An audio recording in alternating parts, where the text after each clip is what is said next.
Daemon, Stefan, Elric and Sam roommates थे। तो चारों अपने अपने काम के हिसाब से रिस्पॉन्सिबिलिटी शेयर कर लिए थे।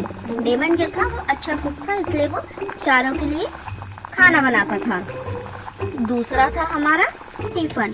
स्टीफन का जॉब था कपड़े धोना, तो वो वॉशिंग मशीन में लॉन्ड्री करता था। तीसरा था एलरिक, उसका जॉब था ग्रोसरी शॉपिंग करना। और चौथा हमारा था सैम, उसका काम था घर की क्लीनिंग करना। तो चारों अपने अपने हिसाब से काम करते थे। एक दिन एलरिक सुपरमार्केट गया था ग्रोसरी लेने, तभी किसी ने उसे शूट कर दिया। वहाँ डिटेक्टिव मेहुल आते हैं और वहाँ से उनको उसका एड्रेस पता चलता है, तो वो उसके घर जाते हैं।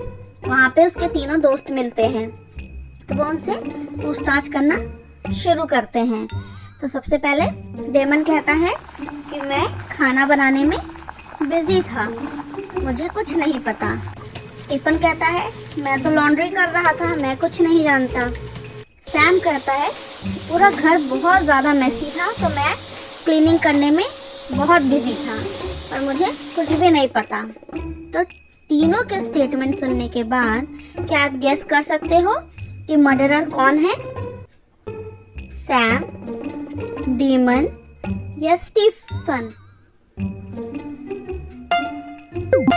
तो सैम जो है वो क्लीनिंग कर रहा था, डेमन कुकिंग कर रहा था और स्टीफन आपका लॉन्ड्री कर रहा था। तो देखिए डेमन ने जो डिश प्रिपेयर की थी वो ओनली 3 थी। इसका मतलब उसे पहले से पता था कि एलरिक घर नहीं आएगा। बेन की हत्या उसी के घर में ही कर दी जाती है और बेन के दोस्त रॉय और जॉय उस समय क्राइम सीन पे प्रेजेंट थे। तो क्राइम सीन का इन्वेस्टिगेशन करने के लिए डिटेक्टिव मेहुल को बुलाया जाता है। वो वहाँ पहुँचते हैं, इन्वेस्टिगेट करते हैं और फर्दर इन्वेस्टिगेशन में पता चलता है कि रॉय के पास एक येलो कार है एंड जॉय के पास रेड कार है और बेन जिसकी हत्या हो गई थी उसके पास ब्लैक कार है जो पहले से ही पार्किंग में खड़ी हुई थी। उसके बाद इंट्रोगेशन में रॉय कहता है कि जब मैं सुबह आया तो जॉय की कार पहले से ही पार्क थी। जॉय कहता है कि जब मैं सुबह पहुंचा वहां तो रॉय की कार पहले से ही पार्क थी। अब बेन की हत्या किसने की है? रॉय ने की है कि जॉय ने की है? तो ध्यान से आप सोचिए। तो बेन की हत्या रॉय ने की है। अगर वो पहले आया था और जॉय की गाड़ी जो पहले से खड़ी थी तो वो बीच में अपनी गाड़ी कैसे लगाया? क्योंकि बीच में खड़ी करने से आप डोर ओपन नहीं कर पाओगे, क्योंकि बेन की गाड़ी पहले से खड़ी थी और अगर जॉय भी पहले से आया था तो वो मिडिल में उसने गाड़ी कैसे लगाई?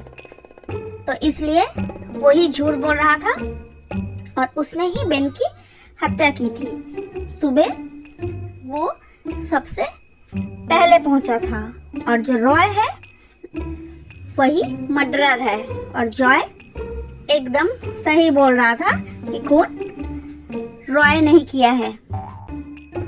एग्जाम पेपर चेक करते समय संदीप की किसी ने हत्या कर दी थी। दूसरे दिन जब मेड आती है तो वो देखती है कि संदीप के सर पे किसी ने वार किया था और जिससे उसकी मौत हो गई थी। डिटेक्टिव मेहुल को बुलाया जाता है और वो देखते हैं कि पूरे कमरे में चीजें इधर उधर फैली हुई, जैसे कि किलर कुछ ढूंढ रहा था। तो डिटेक्टिव मेहुल फर्दर इन्वेस्टिगेट करते हैं और उन्हें 4 लोगों पे शक होता है। ये थे maid Kiara, gardener Sam, neighbour Bill और फ्रेंड लियाम। तो संदीप के पास एक पेपर में लिखा हुआ था 7718, तो जिसे मेहुल एक क्लू मानते हैं और ये शायद संदीप ने मरने से पहले लिखा होगा अपने किलर के बारे में। तो क्या आप भी इस क्लू को देखकर बता सकते हो कि खूनी कौन है?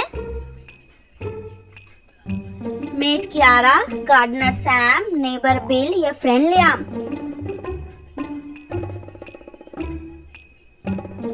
तो ध्यान से सोचिए कि इन चारों में से संदीप का खून किसने किया है? कियारा ने, सैम ने, बिल ने या लियाम ने? तो संदीप का खून बिल ने किया है, क्योंकि जो 7718 क्लू था, अगर उसे आप मिरर में देखोगे तो वो मिरर रिफ्लेक्शन था और वो अल्फाबेट BILL के जैसे लगता है। तो संदीप ने मरने से पहले अपने किलर का नाम लिख दिया था।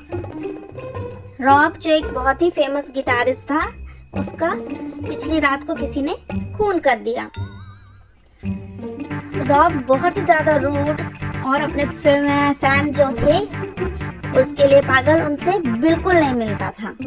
उसके बहुत सारे फैन थे पर वो बहुत रूड था और किसी से नहीं मिलता था। डिटेक्टिव मेहुल को 3 लोगों पे शक होता है जो कि रॉब के फैंस ही थे।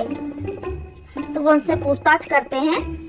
तो जो पहला फैन है वो कहता है कि ये जो रॉब है वो बहुत ही ज़्यादा रूड थे और अपने फैन से बिल्कुल नहीं मिलते थे, और उनके बॉडीगार्ड ने मुझे ये पोस्ट कार्ड दिया था साइन किया हुआ। दूसरी वाले भी यही कहती है कि उनके बॉडीगार्ड ने मुझे ये ऑटोग्राफ साइन किया हुआ दिया हुआ था। तो तीसरा है वो भी कहता है कि मुझे भी रॉब के बॉडीगार्ड ने ही ऑटोग्राफ किया हुआ ये पोस्टर जो है पोस्ट कार्ड वो दिया हुआ था। तो क्या आप बता सकते हैं कि इन तीनों में से कौन झूठ बोल रहा है? A, B या C, तीनों में से कोई एक झूठ बोल रहा है। तो अगर आपने ध्यान से देखा होगा तो जो ये C वाला था, पहले 2 फोटोग्राफ जो थे उसमें ऑटोग्राफ ब्लू पेन से था और इसके वाले में लाल से था। अगर बॉडीगार्ड ने दिया होता इसको भी ऑटोग्राफ वाला पोस्ट कार्ड तो वो ब्लू इंक से होता, लेकिन इसने उसका खून किया और उसके पोस्ट कार्ड में खुद ही के पेन, रेड पेन से ऑटोग्राफ दे दिया। तो वीडियो पसंद आई तो प्लीज इसे लाइक करिएगा, शेयर करिएगा। चैनल पे नया है तो सब्सक्राइब करना बिल्कुल मत भूलिएगा।